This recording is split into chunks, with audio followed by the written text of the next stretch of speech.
बिल्कुल, और एक तरीके से 3-1 से सेमीफाइनल मुकाबला भारतीय जनता पार्टी जीतती हुई नजर आ रही है 2024 के मुकाबले से पहले। अब नजर डालते हैं राजस्थान पर।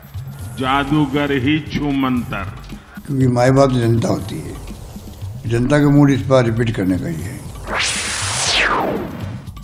तो जादूगर क्या छूमंतर हो गया, जो बात कह रहे थे प्रधानमंत्री मोदी अपनी रैलियों में, अपने संबोधन में, चुनाव प्रचार के दौरान। आइए सीधे मैं आपको लिए चलता हूं जयपुर, हमारे सहयोगी मनीष शर्मा के पास। मनीष, प्रधानमंत्री मोदी के प्रचार के दौरान जो बातें कही गई, क्या वो सच साबित होता हुआ पूरी तरीके से नजर आ रहा है?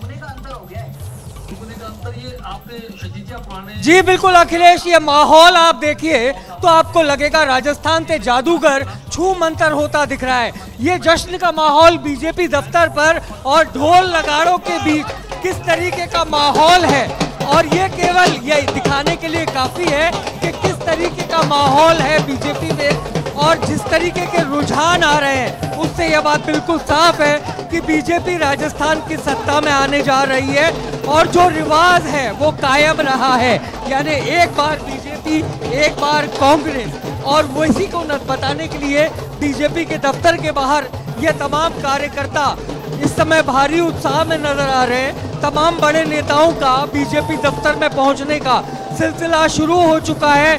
जिस तरीके का डांस, जिस तरीके का माहौल है, उससे यह बात बिल्कुल साफ है कि राजस्थान से कांग्रेस राज खत्म होने जा रहा है और बीजेपी की सत्ता में वापसी हो रही है। ये तमाम लोग जो केसरिया और भगवा रंग में हैं, इस बात का सबूत है कि जो रुझान है वो जल्दी ही आंकड़ों में बदलेंगे और उत्साह लगातार बढ़ता जाएगा।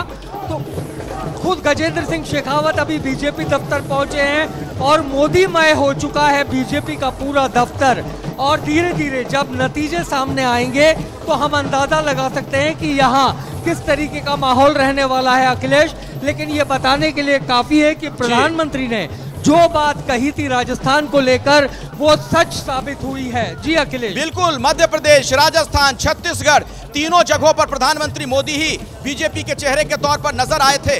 जो क्षेत्रीय शत्रु बीजेपी के हुआ करते थे इन राज्यों में, वो पीछे रख दिए गए थे, नेपथ्य में थे। तो क्या एक बार फिर से मोदी का जादू चला है, और अगर चला है तो 2024 के लिए इसके क्या निहितार्थ हैं, इसमें क्या संकेत है? अब इस पर भी तमाम चर्चाएं होंगी। लेकिन बात वही, रामकृपाल जी, बार बार कांग्रेस सवाल पूछ रही थी कि आपका चेहरा कौन इन राज्यों में, ये जवाब जो मिला है उसका क्या मतलब है?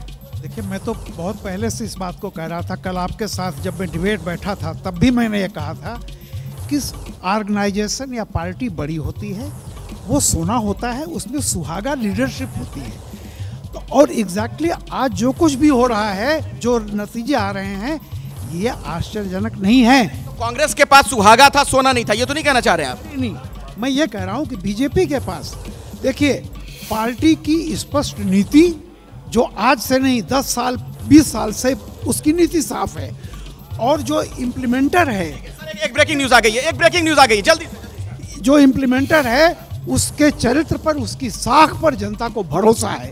मैं समझ गया आपकी बात। अभी की बड़ी खबर बता दें, 6 दिसंबर को दिल्ली में इंडिया गठबंधन की बैठक होगी।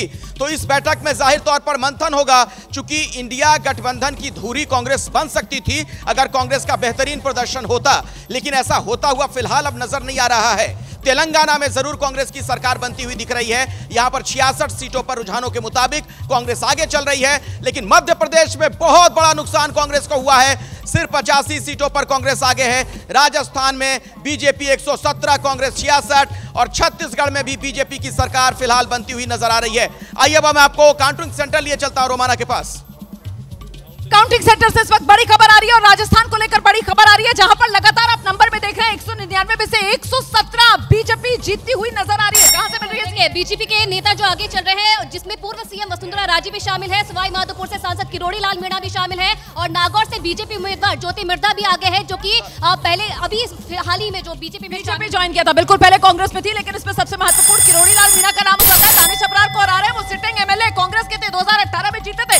और बड़ी खबर मध्य प्रदेश से, तस्वीरों के बीच नरोत्तम मिश्रा, फग्गन सिंह कुलस्ते दोनों पीछे। ओहो, ये बड़े चेहरे हैं बीजेपी के। नरोत्तम मिश्रा गृह मंत्री, फग्गन सिंह कुलस्ते केंद्र में मंत्री, आदिवासी चेहरा। उनको मांडला से जो सांसद है निवास से वहां पर बीजेपी ने चुनाव मैदान में उतारा। कहा तो मध्य प्रदेश में बीजेपी 142 का आंकड़ा पहुंच रही है, लेकिन ये बड़े चेहरे बीजेपी के जो इस वक्त पीछे चल रहे हैं जल्दी से। लेकिन एक अच्छी खबर है बीजेपी के लिए, जबलपुर पश्चिम से जहां पर राकेश सिंह आगे चल रहे हैं, कांग्रेस के तरुण भनोट यहां से पीछे हो गए हैं। तरुण भनोट वित्त मंत्री थे, कमलनाथ सरकार में पीछे हो गए हैं, और राकेश सिंह सांसद जबलपुर के, जबलपुर वेस्ट सीट से वो आगे हैं। जल्दी से कमलनाथ अब लीड करने लगे हैं छिंदवाड़ा से। कमलनाथ ने एक बार फिर से लीड ले ली है छिंदवाड़ा। वैसे भी उनका इलाका, उनका घर, उनका बेटा वहीं से सांसद है और वो लीड लेते हुए नजर आ रहे हैं।